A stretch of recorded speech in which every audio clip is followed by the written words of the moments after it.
Hi. Hola, mi gente bella. Hello, my beautiful people. I am so excited to have this conversation today with a beautiful, beautiful healer and soul that I met while doing the work with Resilient Femme. Please open your hearts for LiYing. Hello, welcome, LiYing. How are you? Thank you so much for having me. I'm so excited to be here. I'm excited to Mm. have you here. We were just talking offline before coming on that I think that her particular magic and her particular gifts are something that is probably nuevo para nuestra comunidad, new for our community. And so I'm going to read her bio before we get into it. And I hope I get this right. Okay. Li Ying is the founder of When Still Waters Speak, a Cha Dao ceremonial keeper and spiritual mentor. When Stillwater Speak is founded upon the spirit of reuniting luxury and sacred as one through the living art of Cha Dao as a way of living. This spirit permeates all that cultivates stillness to enrich the soul and unveil the wholeness of a multidimensional woman. When it comes to creating a most fulfilling life, it is not about the how, but the what you embody. I love that so much. Oh, wow. I have so many questions. One of the Yeah. first things that I want to talk about is your spiritual path, your background, like where you grew up. How did you come to discover Cha Dao? Did you grow up with it? And the what that you are embodying. So can't Mm. wait. Wow, thank you. And thank you so much to all your listeners as well. Thank you for opening your hearts to welcome me here and to learn more about Cha Dao. Cha Dao in English is the way of tea. And more than anything else, whether some people see it as a principle or even like something that's very intellectual, which you certainly can. It's truly a way of living in harmony with nature for me, in reverence of life. And for me, literally, it really feels like living in ceremony in every way, every single moment of my of my day, of my life. But I didn't grow up with this. I was born in Malaysia, and it's actually where I am right now, which is so interesting that we are having this interview here. I currently reside in Edinburgh in Scotland, but I'm spending a couple of weeks here back home with my parents and my family. And, growing up in Malaysia from a Chinese background, it's always felt like I didn't belong for a long time. And as early as I can remember, I always questioned, what does it mean to belong? What does home really mean, or even a home country? Because in Malaysia, we are a very national country. So the Chinese is not technically the original nationality in Malaysia. So I've always questioned that. And so it felt very diasporic for a long time. So as I grew up, my childhood and through my teenage years, I was always very insecure. And I grew up with I had a family of really powerful women, for sure. But I think the lineage has been imbued with a lot of stories and patterns of women sacrificing themselves for Yes. the. So I would grow up hearing stories of like my grandmother or my late great grandmother, bless their souls, they would give up their opportunities to go to school because their elder brother or their only brother have to go. They're the only ones who can study, who can get an education back in the day, when they were in China, and they had to take the boat out to escape the Cultural Revolution to Malaysia, and that's how we ended up here. So I think in so many ways, this ran in my blood in such a deep way where, I always thought that I had to sacrifice something to find happiness. And so growing up, it's always been indoctrinated in me that I have to work really, really hard. And so from school, education wise, even for love, like the approval, the validation, everything just was very much hinged on that. To the point where I actually developed an eating disorder because I thought that if I were thin enough, then, I will finally be loved. And so I was actually diagnosed with anorexia, and I suffered from about 10 years of yo-yo recovery, going in and out of hospices. And it was just really a very dark time in my life. And I came to a point where my health was very jeopardized. Like I had to really make a decision, like, am I going to continue living like this? Isolating myself, so fearful of forging any relationships in my life, and fearful of food, fearful of eating, pushing myself to the edge with everything, my energy, my body. I was over exercising. I broke my foot and was still running for 3 hours a day, that kind of obsession. Wow. Um, and I had a thyroid growing out of the side of my chin that made it almost like I couldn't hide this from the world anymore because it was right there in my face. And so I decided to go full on into recovery. And as with all things divinely aligned, it always aligns for us in the most incredible ways. And I really believe that everything happens for us in every way, because when I made that decision, I actually received a job offer to leave Malaysia to go to Hong Kong for a new position, to work in media, a beautiful media company that was a dream to work in. And so I started fresh in a new city, went full on into my recovery, really dove deep into what does it mean to not obsessively exercise. So I went into yoga, and when I started to practice yoga, I started to really feel the kundalini energy moving through my body, and that led me down the path of meditation and astral projections and all those beautiful things. um, and yet even though I came to a point after a year, about after a year or so, I would say, when I was fully recovered from eating disorders and happy with food, happy with living the way I wasn't the most comfortable with my weight, but I was happy with where I was. um, I started to notice that while I felt very calm and joyous when I was in meditation, I couldn't seem to take that out of the room. And whenever I got out of meditation and got back on the streets in Hong Kong, I was just like blown away by the chaos. It was way too much for me, and working, the stress and everything. So I started to really go into exploration mode of like, how do I bridge that gap? And again, with divine timing, I remember there was one meditation right before this happened where I kind of sent a message to the universe in a way. I said, "Hey, universe, you know what? I kind of feel like there's something more to this, but I don't know what it is. Um, Please send me a sign."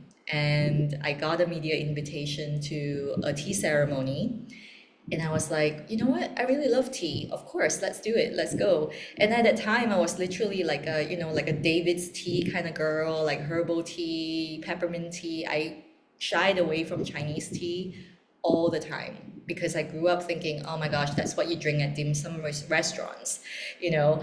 And when I went into the ceremony, they were serving Chinese tea from the origin land itself, the ancestral land itself. They call it living tea.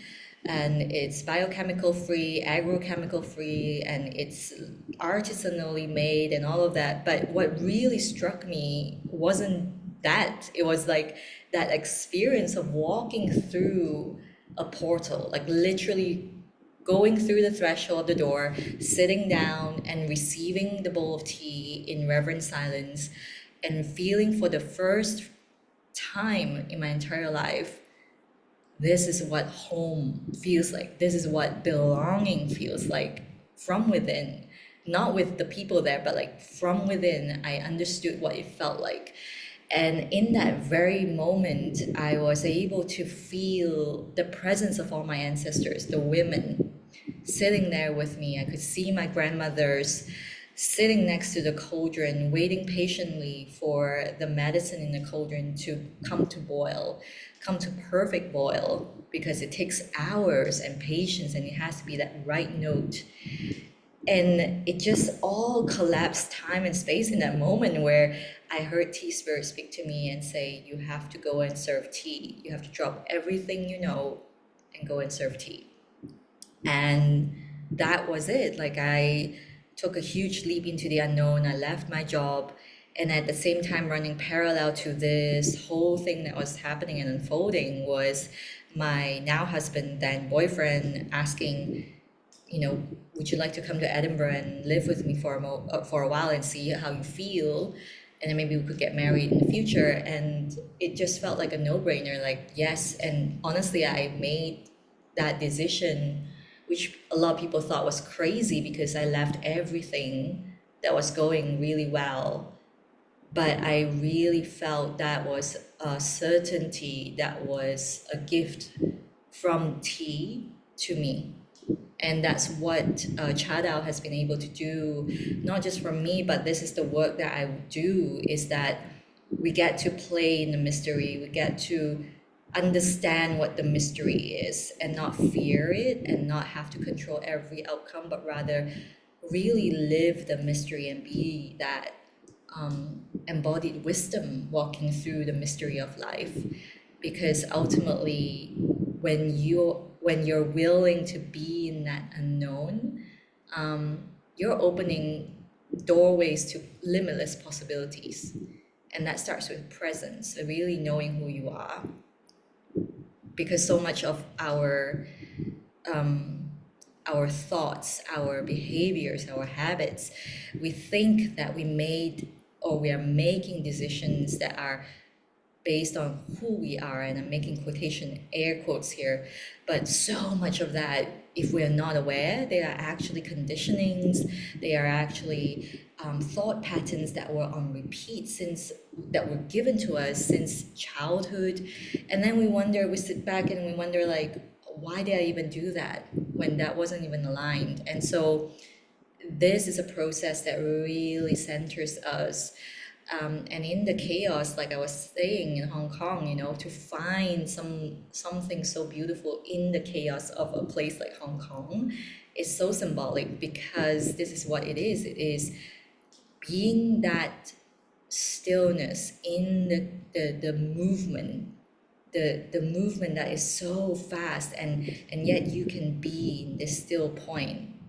And it's not about not doing, but it's about being overdoing. Like, being comes first and then doing. Does that make sense? Absolutely. Absolutely. I'm relating in so many ways.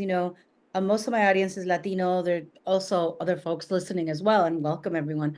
But we have the culture of also sacrifice, and the culture of like the woman doing everything for the man and the woman sacrificing for the family, and work Mm, the job so your kids will eat, and it doesn't matter if you don't have any time out. Like, it's pretty intense. And then coming from New York City, when you were talking about finding that stillness, like when I come on here in the podcast, I'm pretty animated and, as I am. But the truth is that my abilities and my talents and like what I do and what I bring into the world comes from that quiet inside. The reason I yes. can be like this is because in here, there's like, it's very grounded and it's very like solid. It's not like I'm like, up here, it's like a grounded joy that comes from being connected. And one of the things I always invite people into when they study intuition with me, right, is that we have to find those quiet moments, even in the madness, even in the Mm, craziness. It's those moments that will save us, that will return us, that will help us understand who we truly are. But it's becoming increasingly difficult, I think, in this society where, we have a computer in our phone. I mean, it's been years now, but it's getting better and better. Now we have AI. I mean, the world is getting more and more busy, hectic. There's always something to look at outside of yourself. And that's why I'm so happy to have you here as well, because it's also so crucial. The crazier everything gets outside, the more important are connecting to that inner peace and that inner energy and that inner wisdom. And so Absolutely. I love what everything you're sharing. I'm like, I want to meet you in person. I want to be in tea ceremony. We How, will. yeah, how was that going to Scotland? Were people open to it? Did you have to educate? Because part of our work is also educating, right? It Yes. is. Yes. If people who are Yes. interested and people who are like, oh, I want to know about that. So how has that been in Scotland?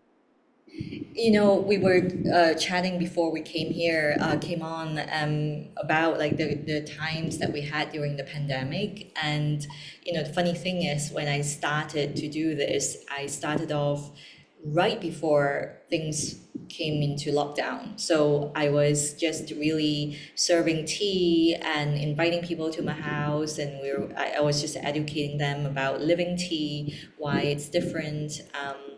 And letting them experience the ceremony. And it just came from this really pure hearted space. And so people were genuinely really curious. And then the lockdown happened. And so I had to pivot quite fast from there, where in person, it went online completely. And when I started doing that, because I think at that point, I was like, okay, how are they going to drink the tea? Um, and so I think it happened very naturally, where we were across, you and I were sitting right here, we can share the tea. And I would usually send the tea to them, and we would drink together. And I started to channel, um, like, I don't even know what it was. It was just like words, and things was like I could see. And even in complete silence, like after the ceremony, the women who came, they would tell me, like, you know, I really felt the presence of my mother, or like I really saw my beloved, or, you know, all the things, all the incredible things. And so I started to really feel into it. I was like, oh, this is interesting. Like, what is going on here? And so as I dug deeper, and like we were speaking before, things just kind of exploded online. I think a lot of people were very interested. It just became very easy to bring everyone in. It started in Edinburgh, yes, but then it became very international. Like, I was serving people from all across the world. Um, but I think what really happened after that was, like, I dug deeper because I didn't have words to explain what it was that I was doing. And I realized that, oh, I found the way I could speak about it through bioenergetics, through quantum science. So I went into some study work with Dr. Sue Morter, and I studied the energy body. Like, I could understand, okay, with the breath, what we could open up, and how the different energy bodies work, and the chakras and things like that. So then I went very naturally into that, incorporating that into the tea ceremony activations that I was leading.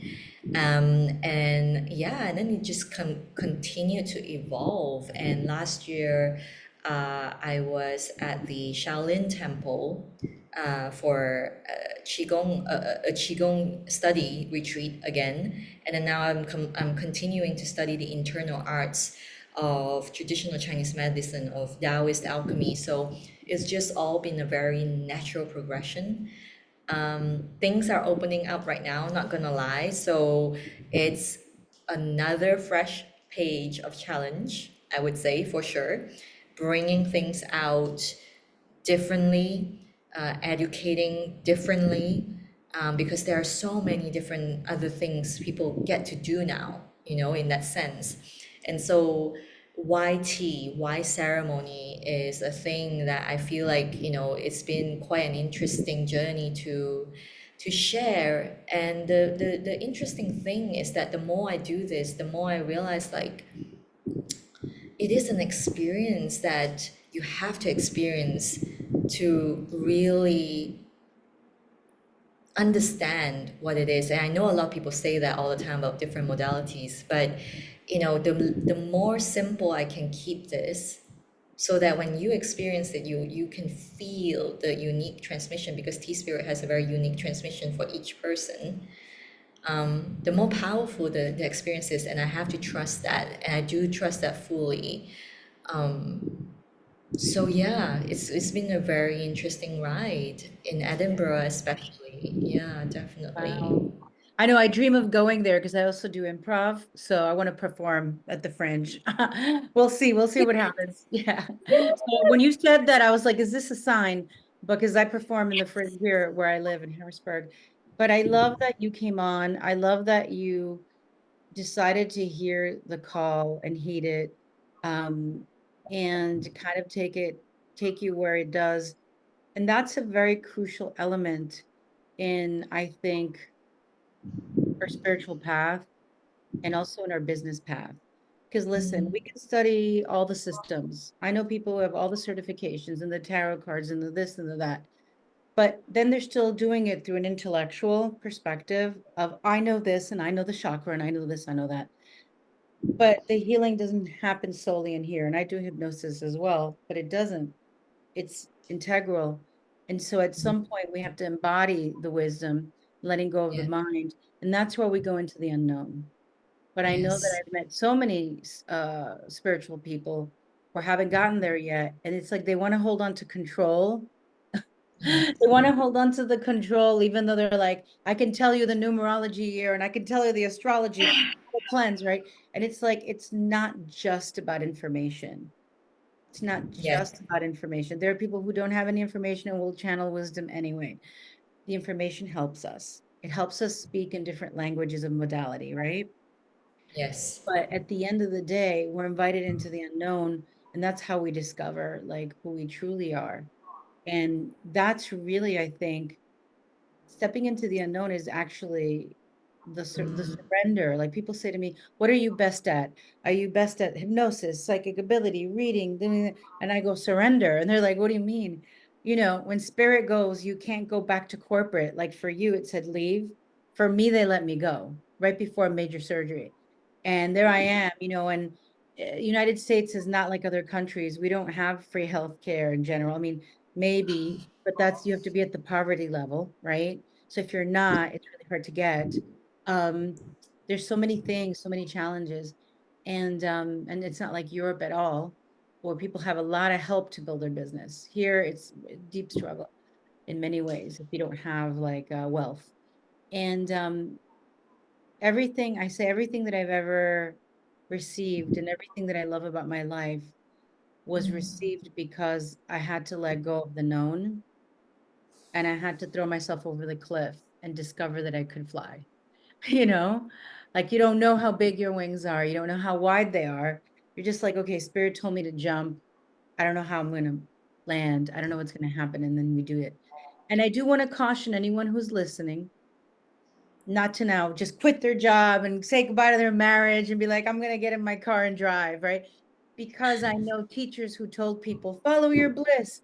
And then people weren't prepared and left their jobs. And then they were poor, they were crying, they were, you know, in the United States. It's not an external idea that we think is cool. It's an inner calling. And I think if we look at our lives, it's prepared us for it. Like you were already practicing tea ceremony when you started to hear that, even if it was not a long time. There was something mm, in you that was right calling you into deeper training, into deeper service. I was already doing what I was doing for a long time before I came online in 2012, 2013. And so I just want to encourage people, you know, don't just be like, oh, that's a cool idea. I'm going to give up everything. No, don't let it be here. Let it be like really deeply integrated. Any thoughts on definitely. that? Because I see you nodding. I know. Oh, I love that. It's such a, I am so passionate about this topic because I see this often. And so let's start with that, like the whole integration part. And you know what? We're in the age of information. You can just Google whatever in the world. Like you can Google Cha Dao now and you can find everything about Cha Dao. And so for me, the whole idea of information is not what that interests me. What interests me is how are you walking this path, and that's why I said it is a way of living. Um, and also the interesting thing is, we talk about alchemy all the time. The huge part of the formula for alchemy to happen, or alchemical transformation, as some of you may have heard of it, that part of the mystery has to be in it. And so as a very as healers or a space holder, someone who is responsible for working with someone else and working with them on their journey, we have to be willing to really resist controlling the outcome. We have to be so willing to allow the process to unfold in its own way and in its own time.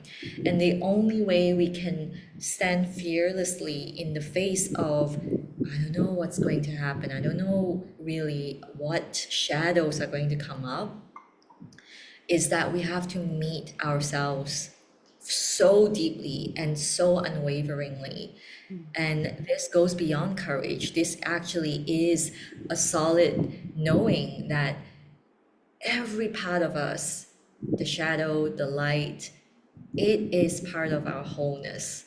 And if we shirk from one part, any part of that wholeness, then it's just not whole. It's not whole. And so, how much we can meet ourselves is exactly reflected in how much you can meet your patient, your client, your guest, or whoever that's coming that you're in service to. So I feel that a lot of people tend to give up on the spiritual journey when they feel that it requires them to surrender to the unknown. Meaning, it could quite likely happen oftentimes in a way where there are things you have to let go, there are things that you have to decide to walk away from. And I think the mastery really lies, again, going back to that knowing deep in that stillness, that still point of who you are. Who are you really is the root, the anchor for all the actions, the ripples of your frequency, and what is reflected in your reality, truly. And I think as healers, we all have to be so aware of that. We have to be, and I say this, I know it can sound kind of harsh to some people, but like I honestly think that you have to be so devoted to the path, because it's not all, easy breezy, flowers and sunshine all the time. But if we think that, oh, flowers and sunshine are great, the rain and the storm are not good, then we are dishonoring the wholeness of not just our self, but the entire cosmos, the entire wisdom that is us, the divine. We are the expression of the divine. And so, yeah, and sometimes I also think in this incredible way where, like back in the day in ancient times, our ancestors literally prayed for rain. They would pray and create ceremonies and rituals for rain. And here we are driving through the city and we're like complaining, oh my God, that's rain again. You know what I mean? It's like the Yes. disconnection and separation. Um, and sometimes when we come back and through practice, through training, we understand that we're not separate from anything at all. That's where your power really starts to awaken to like a whole new level. And this is not power from the ego, but like literally it is you flowing with the cosmos, flowing as who you truly are, your true essence. And that's where when you do healing work and you don't feel exhausted, you don't feel like you're floating all out there because you're now integrated. You're not regurgitating an information that someone else said. You actually know what it feels like. And that is my hope for, all the new ancestors that we are literally now becoming, to be Mm. honest. I love that so, so much. And, as I'm hearing you speak, I know that everything, everything that I am happy to be experiencing in my life right now was gotten through walking through all of it and not naming it bad or good. Um, and I want to share this briefly, but we were talking about this before, like in 2012, when I was laid off before my big surgery, I had a big abdominal surgery for fibroids. And then when I came out, I had a breakup. So there's like now no money. I had a breakup. My rent was $2,000 a month back then, 2012, in New York, in Queens, not even Manhattan. And then after that, I was in a car accident and I was okay. I was guided throughout it. But during the surgery, they did not check the paperwork for my tests. I had MRSA in my body for 3 months. So all of those terrible things, you think like loss of health, loss of relationship, loss of income, almost loss of life, but came out okay because I listened to intuition during the accident. And I remember people were like, oh, what did you do in your past life that you're suffering so much? Or people were like, oh, they must have done witchcraft on you. In Spanish, we say brujeria. Like they did negative brujeria on you. They did this thing to you. And all I could say to them was, I'm a piece of coal and I'm being made into a diamond. That's all I know. And I'm getting, Yes. yeah. And after that, I wound up subletting my apartment and I wasn't a baby. I was already alone since I was 21, living alone. Now I'm older and I'm sleeping on couches in Costa Rica, Panama, LA, Miami, building my business, right? It Love was it. a huge leap of faith, Mm. the unknown of losing everything that I thought, like you said, you left everything that was going well, but you weren't that happy with it, even though things were going well, right? It wasn't your full calling. And for me, it was like, hello, we're going to be dragging you through it. To then come into this work and, Spirit's like, create your business online. And it's 2012, 2013. And I'm like, teaching on conference calls because we didn't have Zoom for a big group of people. We had Skype for one-on-one or small groups, sometimes Oh my three. gosh, yes. Right? It was like back then. I've been online since then. And I can say now that because I went through that, other challenges, when you don't have a home, when you're not healthy, when you're sick and, antibiotics don't work for you and all these things, you're pushed to the edge of who you are. And again, I'm not saying that we should all try to go and encourage that because it will find you, like life will find you. But when people say to me, oh my God, that was the worst time of your life, I go, it was really hard, but without that, I would not be who I am. I Mm. know that. I know that it took all those different things being stripped and me making a choice. Well, am I going to go back to corporate for security? Or am I going to just jump and do this thing that I know is inside of me because I've been reading people since I'm 16? What am I going to do? And embodying that courage and embodying devotion and embodying that in my being for all of us, we then now carry that energy into everything we do. So it's also Mhm. service when we step into our devotion and when we step into our greatest fears. Trust me, I was laying in my bed crying. I was like, oh my God, I'm homeless. I can't believe it. I've never been homeless before. What's going on? It's not like I had a husband or a partner or anybody or parents giving me money. I was like, what am I going to do? And just stepping and taking the next step and listening to spirit. And so if anybody's going through a difficult time, as hard as it is, I invite you to not judge it as bad, even though it feels terrible, right? To judge it as Yes. like this part of our hero's journey. And even like I was telling you that in 2020, like have my family passed. The thing is, and I miss them, and I wish that, I could call my mom right now after we talk, or my brother, or my dad. But the thing is, that loss stepped me up to be the elder. I'm the oldest in North America. I have family that are older in South America. And what does that mean, even at this age where I'm not super older, but I'm not super young either, to now be the eldest of the family in North America?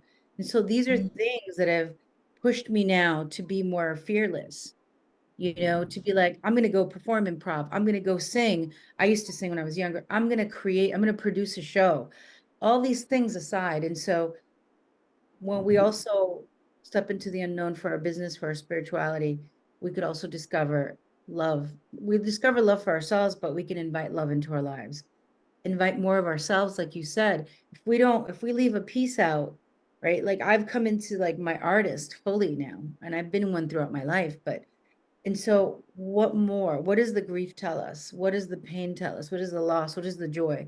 And so I love everything that you are sharing. Um, I have a question for you. I think you kind of leaned into it, but I'd love to, ask it. What are some of the ancestral patterns that you had to break? And one of them you touched upon it, women sacrificing. Are there any other ancestral patterns you had to release or transform or alchemize to be who you are today and do the work that you do? Yeah, I had a very, I did such a deep, almost like I could say, almost felt like a shamanic journey working with tea. Because firstly, I think it is worthwhile saying that growing up, because of what I mentioned, like not feeling at home at all, firstly in my own body, and then in the country that I was living in.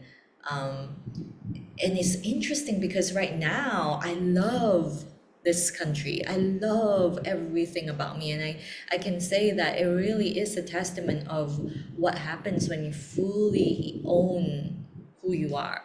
Like every part of yourself. Like, look, I'm not perfect.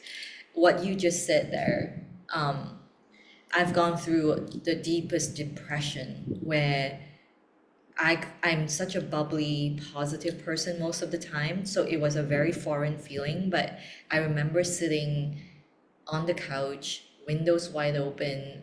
The winter sun was streaming through, and this happened in Edinburgh, and I am so thankful for the practice, the whatever that was there to prepare me for what I needed to face. And I had a very real moment where I felt like, oh, I'm so useless. Like I can't change anything.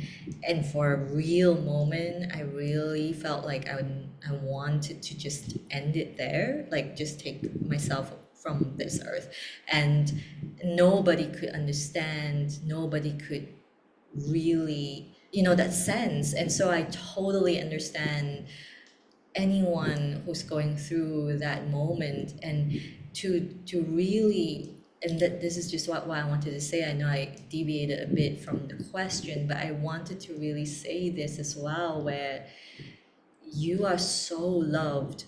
You are absolutely so loved. And even in the moment when you cannot see your way through it, all that you have, all that you want is right there.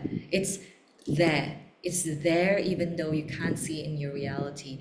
And if today feels really tough, I really, I'm just inviting you to just sit with it.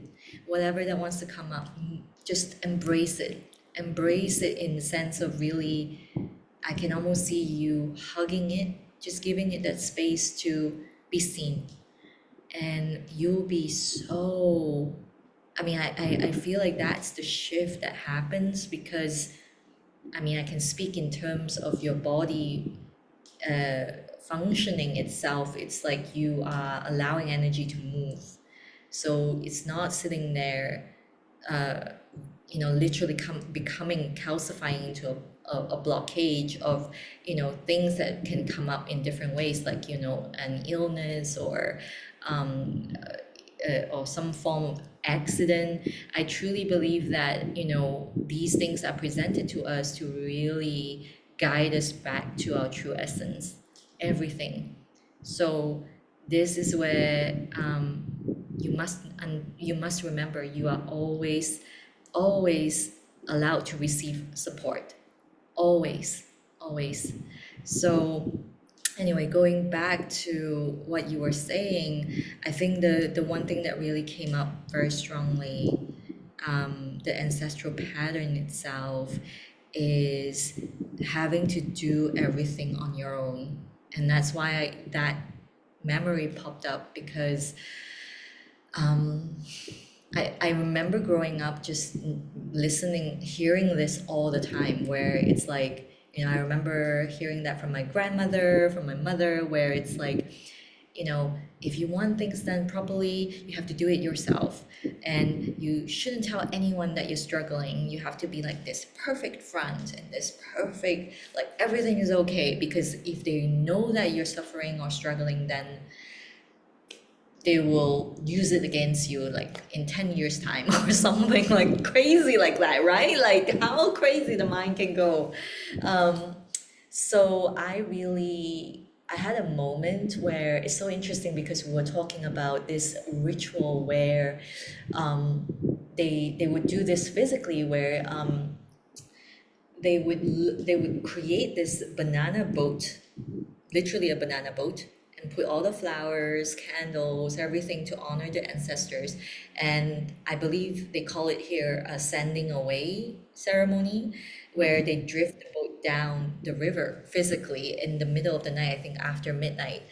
I was literally talking about this at dinner today, and I actually saw that in a visualization of sending my ancestors and waving goodbye to them as I send them off on like all these amazing white sails, ships with white sails, and just sending them off.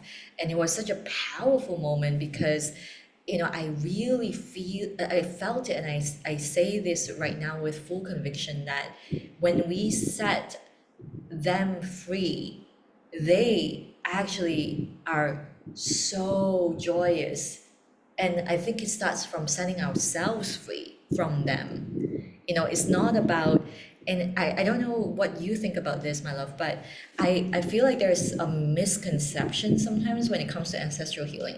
It's like, oh, they did so much wrong and I need to fix their mistakes and all of that. But for me, what I felt was just pure love. Like they literally transformed into like pure spirit. And so now, without the physicality, without the personality, without all those little things that made them quote unquote wrong, um, they can be fully here to support me. And I did that through forgiving myself. Actually, forgiving myself is interesting, because you would think that you have to forgive your ancestors, but actually it was forgiving myself and saying very intentionally, I am setting them free, Yes. here to continue to write their story for them in a way that they could not as a physical form. And it was so powerful, because now I can feel them here all the time, all the Yes. time. I love that you brought that up, and I'm getting chills because I have heard that. I have heard people, "Well, I don't want to, and I have, um, hold on a moment. Sorry, we had a little blip. I'm going to say this quick, and then I know we have to wrap it up. I could talk to you for hours, so you're coming back, okay? Um, With so many all- people are like, I don't want to put my drunk uncle on my altar, because we have a ancestor altar in my family, right? But if I teach people that I don't want to do this, I don't want to. We have to also allow that when people leave the body, they gain a wisdom. They suddenly are aware. This is the personality. And the personality sometimes does not wake up to its own eternity, to its own eternal multidimensional self. And when we pass away, for me anyway, your angels, your guides, your family are like, hey, come on, right? And it is up to us to forgive ourselves, to forgive them, and to release them. Like I pick up my mom all the time. People tell me things like, your mom loves your garden. And I'm like, oh, they don't even know her, right? Because I feel like she's hanging out there. But my mom is also on another level. My mom is enjoying her spiritual world and her spiritual life. And once in a while, when I'm sad and I'm like, I don't know if I'm going to make it through, my mom will be like, don't be a fool. Because she would say things like that. Of course you are. But it's not, but that leads to us having unresolved issues with them, right? If we're holding on to a parent that we feel didn't love us, and then they pass away and we're like, oh, they did this, but it's really more us. We have to do that work for ourselves to be able to perceive it, heal it, release it. I did not have a great relationship with my dad, but you know, by the time he passed, uh, I was so at peace that I was like, oh, I'm so glad he's on the other side. And so I agree with you. And also one of the practices that I do for some people is to connect to the well and the wise ancestor, right? Because not everybody sees that. Some people psychologically, no, they're still mad on the other side. I'm like, well, so I agree with you. It's they gain a wisdom that they don't have in this life. I hate to close because you know, because we could do this forever. How can we find you? How can we find Mm. you? Yes. How can we work with you? Come on in and say hello. Let me know you're from here on Instagram. I am LiYing Lim is the Instagram account. And yeah, I have a website as well. It's whenstillwatersspeak.com. And there are multiple ways to work with me. You can work with me one to one in a 4 month or 6 month or 1 year mentorship. The 1 year mentorship, you get to travel to Kyoto to meet me in person. That's the retreat that we're doing this year in October. And various other ways. I do have a course or a mentorship rather called Cha Dao for the multidimensional woman. It's not about brewing the tea, but rather to learn to unveil your own embodied wisdom and how to walk as that sacred living being. You don't, like you said, we can experience our eternal present right here right now actually, and I think that's the most wonderful way to live, so that is an option as well. So yes. I love that so, so much. Liang, you are so wonderful. It's been such a pleasure to be in your presence.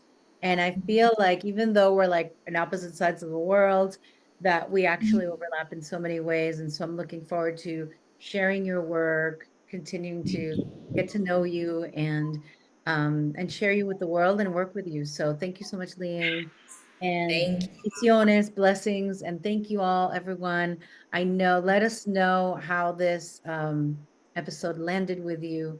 And you. please let us know as well if you have a practice like this that has brought you back to yourself during times of Mm, strife, during times of, you know, of the unknown, of where, you know, mm. transition. Así que muchas gracias, mi gente hermosa. Thank you, Liang. Thank you. Bendiciones. Bye, everyone.